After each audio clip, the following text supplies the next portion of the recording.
આજે આપણને યોગ, પ્રાણાયામ, મેડિટેશન આ બધાના ઉપર આપણને સમજાવશે એમની રીતે, એમની ભાષામાં, અને ઓશોની રીતે પણ, કે કેવી રીતે ઓશોમાં મેડિટેશન થતું હતું. તો આપણે હવે એમને આમંત્રિત કરીએ અને એમનું વક્તવ્ય ચાલુ કરીએ. એમાં સુંદર હાસ્યથી શરૂઆત કરી. એમણે થોડા ગરમીની વાત કરીને આપણને બધાને હસાવ્યા. બહુ સરસ. ગરમી બહારની સહન કરશે શરીર એસીથી, પણ મગજની ગરમી કઈ રીતે દૂર થશે એનું આપણે વાતચીત કરશું. એની પહેલાં અહીંયા ઘણા બધા બેઠા છે, એમને ખ્યાલ હશે આ મૈત્રી ભાવનું પવિત્રજનો કોનું રચિત છે. જૈન મુનિ શ્રી ચિત્રભાનું. આજથી 51 વર્ષ પહેલાંની વાત છે. અને મારા જીવનનું સૌભાગ્ય છે, એ પહેલાં હું શેર કરીશ કે મુનિશ્રી ચિત્રભાનુની બાજુમાં હું 8 વર્ષની ઉંમરે બેઠો હતો. અને જ્યારે આ ગીત મુકેશે આ ગીત ગાયું છે અને કલ્યાણજી આનંદજીનું સંગીત છે આ ગીતમાં, ત્યારે ચોપાટીના સાગર તટ પર હજારો લોકો હાજર હતા. પહેલી વાર એક જૈન ગીત રિલીઝ થયું ત્યારે.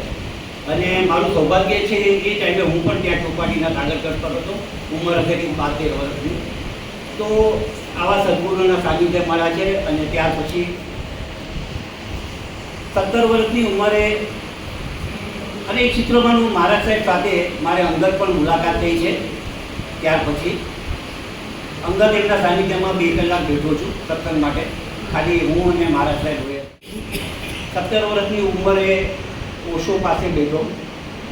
મારા પિતાજીનું આ મને વરદાન છે, એસેટ્સ આપીને ગયા છે, મિલકત આપીને ગયા છે. આધ્યાત્મિક ખજાનો જે છે એ મારા પિતાજીએ મને વારસામાં આપ્યો છે. અને ઓશોના સત્સંગમાં 17-18 વર્ષની ઉંમરથી હતો. અને ત્યાર પછી એમના વિદાયની ક્ષણો પણ જોઈ છે. 1990માં એમણે જ્યારે દેહ વિલય કર્યો ત્યારે હું પૂર્ણાશ્રમ. વડલે કા મોસમ આજ બડા સુહાના લગે, આપ સબકી ચંદ મિનિટે ચુરા લો અગર बुरा न लगे, आप सबकी चंद मिनटें चुरा लो अगर बुरा न लगे. क्योंकि योग, आसन, प्राणायाम और ध्यान की जब उड़ती है जीवन में पतंग, क्योंकि योग, आसन, प्राणायाम और ध्यान की उड़ती है जीवन में जब पतंग, मिट जाते हैं जीवन के सारे गम, मिट जाते हैं जीवन के सारे गम और देखने वाले रह जाते हैं दम. આજે યોગનું ક્ષેત્ર એવું છે કે જ્યાં તમારી જો સિદ્ધિ પ્રાપ્ત થઈ જાય તો જીવનના બધા દુઃખો સમાપ્ત થઈ જાય. આપે મને આમંત્રિત કર્યો, માનનીય ટ્રસ્ટી પ્રતાપભાઈનો આભાર, અજયભાઈનો, અને મારા જે મિત્ર હિતેનભાઈ મને અહીંયા લઈ આવ્યા છે એમના હું 2 શબ્દો વાત કરીશ. કારણ કે 15મી માર્ચે એમનો જન્મદિવસ હતો અને 16મી માર્ચે આ પ્રોગ્રામનું આયોજન છે. થાળી મિત્ર એટલે કોઈને એમ કે ચલો સેન્ડવિચ ખાવા, બટેટાવાળા ખાવા, ઇડલી ઢોસા ખાવા, તો ઘણા બધા લોકો તૈયાર થઈ જતા આવવા માટે, સમય આપવા માટે. તો એ છે થાળી મિત્ર, ભોજનમાં જેમને રસ હોય. બીજા છે પ્યાલી મિત્ર. ચાવાળા પાસે ઊભા હોય તો 10 જણા સમય નહીં હોય તો પણ ચા પીવા આવી જશે, ઊભા રહી જશે. પ્યાલી મિત્ર, એમને શોખ છે કંઈક પીવાનું, થમ્સઅપ, લીમકા, સોડા, વોટર, દારૂ. મહેફિલના માણસો હોય કે એમને એમાં પીવામાં રસ હોય, ગમે ત્યારે આવી જાય. ત્રીજા મિત્ર છે તાલી મિત્ર. એટલે કેટલાક મિત્રો એવા છે કે તમારી આજુબાજુ બેઠા બેઠા તાળીઓ પાડે, તમારા અહંકારને પોષણ આપે, તમને આનંદ આપે એવી વાતો કરે, પણ તમને દુઃખ આપે, તમારી ભૂલો બતાડે એવા મિત્રો ન મળે. એવા ત્રીજા પ્રકારના મિત્રો છે તાલીમ મિત્રો, વાવા પ્રોડક્શન કહેવાય. અને ચોથો એક પ્રકાર છે એવા કલ્યાણ મિત્ર હિતેનભાઈ છે, એને કહેવાય કલ્યાણ મિત્ર. કલ્યાણ મિત્ર એને કહેવાય કે જે તમારા સુખમાં તો સાથ આપે પણ તમારા દુઃખમાં પણ સાથ આપે, તમારી મુશ્કેલીમાં તમને હિંમત આપે અને તમારા કલ્યાણની વાતો કરે. જે માર્ગમાં તમને ફાયદો થતો હોય, સન્માર્ગમાં તમને આગળ વધારે. તો અમે હિતેનભાઈ અમે આવી રીતે સન્માર્ગમાં પણ ઘણી જગ્યાએ સાથે રહ્યા છે. સ્વાસ્થ્યના સૂત્રો છેલ્લા શબ્દથી શરૂઆત કરીશ. સૂત્ર એટલે શું? સૂત્રને ઇંગ્લિશમાં કહેવાય છે ફંડામેન્ટલ પ્રિન્સિપલ ઓર ફોર્મ્યુલા. અને હિન્દી અથવા ગુજરાતીમાં સૂત્રનો અર્થ થાય છે ટૂંકામાં વધારે કહેવું, શોર્ટ, સંક્ષિપ્ત. શોર્ટમાં આપણી પાસે જૈનોમાં, બુદ્ધમાં, હિન્દુમાં નાના નાના સૂત્રો હોય છે, ત્યાંથી જ પુસ્તકોની શરૂઆત થાય છે. તો એ નાના નાના જે સૂત્રો છે એ બીજ રૂપે છે. બીજની અનંત સંભાવનાઓ છે. એક બીજમાંથી ઘણા ફળ આવે છે, વૃક્ષ પેદા થાય છે. તો સૂત્રનો અર્થ શું છે કે નાના નાના 2-3 વાક્યના સૂત્રો આપણે સમજી લઈએ અને એના મર્મને સમજીએ તો એમાંથી મનુષ્યની ઘણી ક્ષમતાઓનો વિકાસ થાય છે. તો જેમ બીજ હોય છે એમ સૂત્ર છે. પણ એક વસ્તુ સાથે ધ્યાનમાં રાખીએ, બીજ અને પથ્થર બેમાં ફરક શું? આમ જોવા જઈએ તો બીજ અને પથ્થર એક જ લાગે છે. ભલે એ પથ્થર હીરાનો હોય, ભલે એ પથ્થર હીરો હોય પણ કોઈનું હોય, પણ બીજ અને પથ્થરમાં ફરક શું?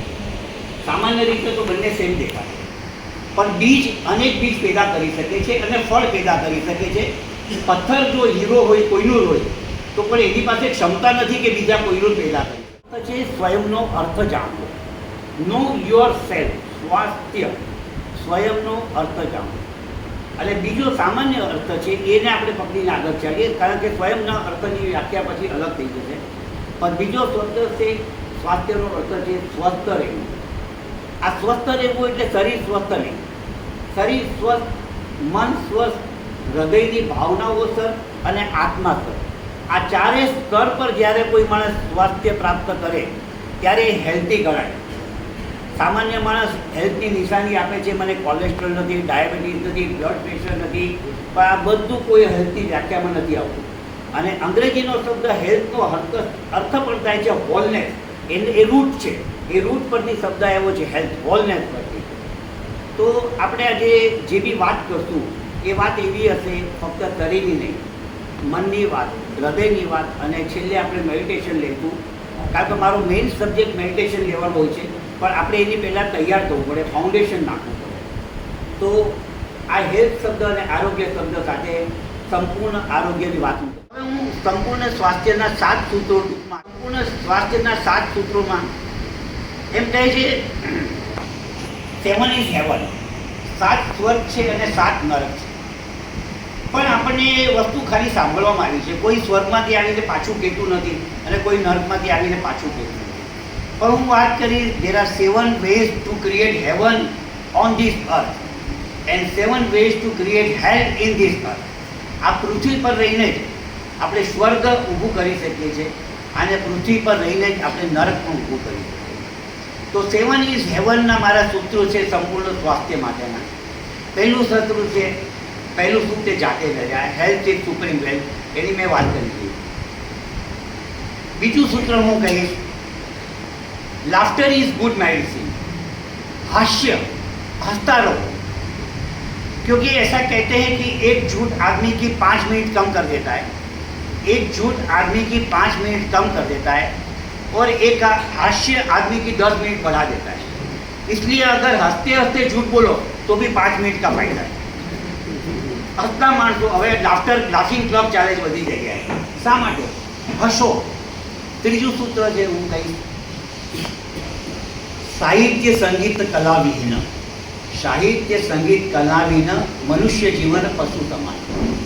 જેમના જીવનમાં સાહિત્ય સંગીત અને કળાના શોખ નથી, એમનું જીવન પશુ સમાય છે. લાખો રૂપિયા કમાય, કરોડો રૂપિયા કમાય તો જીવનમાં થોડો સાહિત્યનો શોખ રાખીએ, પાસે એકાદ પુસ્તક રાખીએ વાંચન કરવા માટે. સવારના ઉઠીને અથવા રાતના સૂતી વખતે 5-10 પાના વાંચીએ.